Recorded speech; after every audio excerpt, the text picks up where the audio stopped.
I remembered the scent before the sight.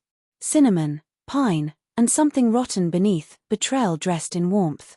She hummed softly in the kitchen, her back turned, flour on her hands like innocence could be kneaded into being. "Remember," she said, too casually. "Be civil tonight. Daniel's coming. It's been years." I smiled. Of course. My voice was calm, the kind of calm that comes after drowning, when you've already learned to inhale the water. She didn't notice. She never had.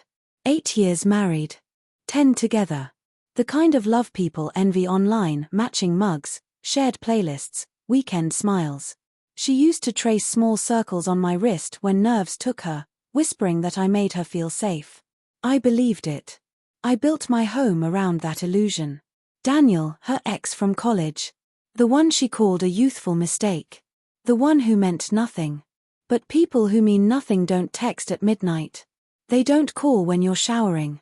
They don't hide behind fake contacts named Sarah from work. I found out by accident. Her phone buzzed while she slept beside me. Sarah had written, "Can't stop thinking about you." It didn't sound like a woman. I checked. It wasn't. Daniel. I didn't confront her. I watched her sleep, studied her peace, and realized she'd left long before she packed her bags. What remained was her body, perfumed with fading loyalty. Revenge isn't rage. It's patience, dressed in grace. I started small, mirrored her messages, backed up her cloud, tracked every whisper of "miss you." Each lie catalogued, time-stamped, preserved. When I discovered their meetings, hotels, lunches, therapy sessions, I didn't explode. I collected evidence. I smiled at dinner. I kissed her goodnight. Then came Christmas. "Daniel will be here," she said. "Be mature." I nearly laughed. Perfect.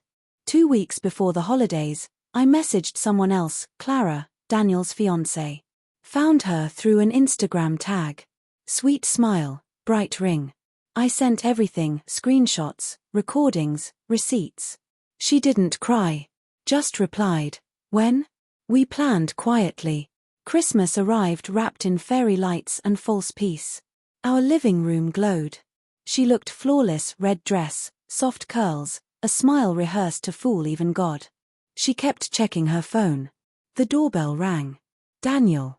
His grin was still smug, his hug too long. I shook his hand hard enough to make him blink. Dinner unfolded in polite laughter and red wine. Then another knock. "Who's that?" she asked. "I invited someone too," I said. The door opened. Clara stepped in, her calm sharper than glass. Silence cracked through the room. "Clara," my wife gasped. "What?" "Don't stop on my account," Clara said smoothly. "I just wanted to meet the woman my fiancé's been sleeping with." The words hit like shrapnel. Daniel froze. My wife's face drained. I poured wine. "Let's be mature," I murmured. The room collapsed perfectly. Denial, tears, evidence, photos spread between candles and carved roast. I didn't raise my voice once. I just watched. "You planned this," she hissed. "No," I said. "You did." I only set the table. Clara stood, slid off her ring, and placed it beside her plate. "Consider that my Christmas gift," she said, and left. My wife tried to speak, but I was already standing. "Your things are packed," I said. "Emails forwarded. Lawyer will call tomorrow." She cried then, broken sobs meant for burials. "I wanted forgiveness," she whispered. "I gave it," I said. "That's why I let you go before you even knew it." She left with Daniel, 2 ghosts bound by guilt. The house fell silent again. Candles flickered out. I poured another glass, the wine rich and quiet. I raised it to the empty room. "Merry Christmas," I said, not out of joy, but finality. Because peace isn't granted. It's reclaimed, one deliberate act at a time.